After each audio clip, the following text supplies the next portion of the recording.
ನಮಸ್ಕಾರ ಸ್ನೇಹಿತರೆ, ನಾನು ಅಶೋಕ್ ಕುಮಾರ್ ಶೀಲೋನ್.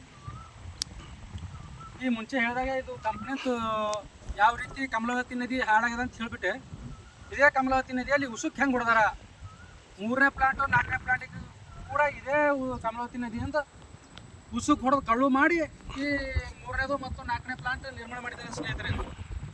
ಯಾವ ರೀತಿ ಅಂದರೆ 2010-11ರಲ್ಲಿ ರಾಷ್ಟ್ರೀಯ ಸಿಮೆಂಟ್ ಕಂಪ್ನಿ ಕಾಗಿಣೆ ನದಿಯಿಂದ ದಿನಾಲು 400-500 ಟ್ರ್ಯಾಕ್ಟರ್ಗಳು ಹೋಗ್ತಾ ಇದ್ದವು. ಅಲ್ಲಿಂದ ಇಲ್ಲಿಗಲಾಗಿ ಉಸುಕ್ ಹೊಡೆದು ಪೂರ್ತಿ 4ನೇ ಸಿಮೆಂಟ್ ಘಟಕ ನಿರ್ಮಾಣ ಮಾಡಿದ್ದಾರೆ. ಆ ರೀತಿ ಅಲ್ಲಿಂದ ಎಲ್ಲ ಕಡೆ ಉಸುಕ್ ಹೋಗಿದೆ ಕಳು ಮಾಡ್ಕೊಂಡು. ಇವರು ವಾಸಸ್ಥರ ಕೂಡ ಇದೇ ಕಮಲಾವತಿ ನದಿಯಿಂದ ಉಸುಕ್ ಹೊಡೆದಿದ್ದಾರೆ ಸ್ನೇಹಿತರೆ. ಹೀಗಾಗಿ ಇದು ಪೂರ್ತಿ ಕಮಲಾವತಿ ನದಿ ಪೂರ್ತಿ ಸತ್ಯನಾಶ ಮಾಡಿದ್ದಾರೆ ಅವರು. ಅಲ್ಲಿ ಪೂರ್ತಿ ಒಳಗಡೆ ನೋಡ್ಬೋದು ಇದು ಎಲ್ಲ ಒಟ್ಟು ಯಾವ ರೀತಿ ನಿರ್ಮಾಣ ಆಗಿದೆ, ಅದು ಯಾವ ರೀತಿ ಪರಿಸರ ಹಾಳು ಮಾಡಿದ್ದಾರೆ. ಪರಿಸರ ಸ್ವಚ್ಛತೆ ಕಾಪಾಡ್ಕೋಬೇಕಾಗಿತ್ತು, ನದಿ ಸ್ವಚ್ಛತೆ ಕಾಪಾಡ್ಕೊಳ್ಬೇಕಾಗಿತ್ತು. ಅದು ಪೂರ್ತಿ ಎಲ್ಲ ಉಸುಕ್ ಹೊಡೆದು ಮಾಡಿ ಅದರಿಂದ ನಿರ್ಮಾಣ ಮಾಡಿ ಇಲ್ಲಿದೆ ನೈಸರ್ಗಿಕ ಸಂಪತ್ತೆಲ್ಲ ಲೂಟಿ ಮಾಡಿ ಈ ರೀತಿ ಕಂಪ್ನಿಗಳು ದೊಡ್ಡ ದೊಡ್ಡ ಮಟ್ಟದ ಕಂಪ್ನಿಗಳು ಒಂದ್ರ ಮೇಲೆ ಒಂದು ಕಂಪ್ನಿ ನಿರ್ಮಾಣ ಮಾಡ್ತಾ ಇದ್ದಾರೆ, ಘಟಕಗಳು ನಿರ್ಮಾಣ ಮಾಡ್ತಾ ಇದ್ದಾರೆ. ಆದರೆ ಇಲ್ಲಿ ಸ್ಥಳೀಯರಿಗೆ ಉದ್ಯೋಗ ಕೊಡ್ರಿ ಅಂತಂದರೆ ಅದು ಕೇರ್ ಮಾಡ್ತಾ ಇಲ್ಲ ಸ್ನೇಹಿತರೆ. ಇಲ್ಲಿ ನೀರು, ಇಲ್ಲಿ ಜಮೀನು, ಇಲ್ಲಿ ಉಸುಕು, ಇಲ್ಲಿ ಕಲ್ಲು, ಇಲ್ಲಿ ಮಣ್ಣು ಎಲ್ಲ ಬಳಕೆ ಮಾಡ್ಕೊಂಡು ಇಲ್ಲಿ ಸ್ಥಳೀಯ ರೈತರಿಗೆ ಮೂಲೆ ಗುಂಪು ಮಾಡಿದ್ದಾರೆ.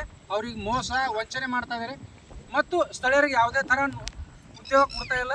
ಈ ರೀತಿ ನೈಸರ್ಗಿಕ ಸಂಪತ್ತು ಲೂಟಿ ಮಾಡಿ ಇವರೆಲ್ಲ ಟಾಟಾ ಬಿರ್ಲಾಯರು ಪೂರ್ತಿ ಒಂದ್ರ ಮೇಲೆ ಒಂದು ಸಿಮೆಂಟ್ ಪ್ಲಾಂಟ್ ನಿರ್ಮಾಣ ಮಾಡ್ತಿದ್ದಾರೆ. ಪರಿಸರ ಎಲ್ಲ ಹಾಳು ಮಾಡ್ತಾ ಇದ್ದಾರೆ ಸ್ನೇಹಿತರೆ. ಇದು ಮುಂದಿನ ದಿನಮಾನಗಳಲ್ಲಿ ಬೇರೆ ಕಡೆಗೆ ಆ ಕಡೆ ಹೋಗಿ ವಿಡಿಯೋ ಮಾಡ್ತೀನಿ ಸ್ನೇಹಿತರೆ. ಈಗ ತಾವು ನೋಡ್ಬೋದು ನದಿ ಯಾವ ರೀತಿ ಗುಣಮಟ್ಟ ಕಾಯ್ಕೊಂಡಿದ್ದಾರೆ, ಅವರು ಯಾವ ರೀತಿ ಹಾಳು ಮಾಡಿದ್ದಾರೆ ವಾಸತ. ಇದೆಲ್ಲ ನಿರ್ಮಾಣ ಆಗಕ್ಕೆ ಸಿಮೆಂಟ್ ಕಂಪ್ನಿನೇ ಕಾರಣ ಸ್ನೇಹಿತರೆ.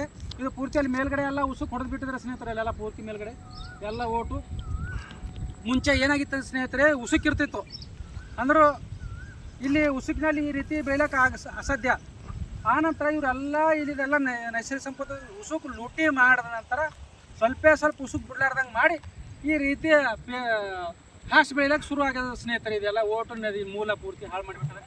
ಇದೆಲ್ಲ ಸ್ವಚ್ಛತೆ ಮಾಡಬೇಕಾಗಿತ್ತು ಅವರು, ಇದು ಕೂಡ ಮಾಡಿಲ್ಲ. ಮುನ್ಸಿಪಾಲ್ಟಿದವ್ರು ಮಾಡಬೇಕಾಗಿತ್ತು, ಅವ್ರ ಮೇಲೆ ಕ್ರಮ ಕೈಗೊಳ್ಳಬೇಕಾಗಿತ್ತು, ಅದು ಕೂಡ ಕ್ರಮ ಕೈಗೊಂಡಿಲ್ಲ. ಪೊಲ್ಯೂಷನ್ ಕಂಟ್ರೋಲ್ ಬೋರ್ಡದವರು ಕ್ರಮ ಕೈಗೊಳ್ಳಬೇಕಾಗಿತ್ತು, ಕ್ರಮ ಕೈಗೊಂಡಿಲ್ಲ.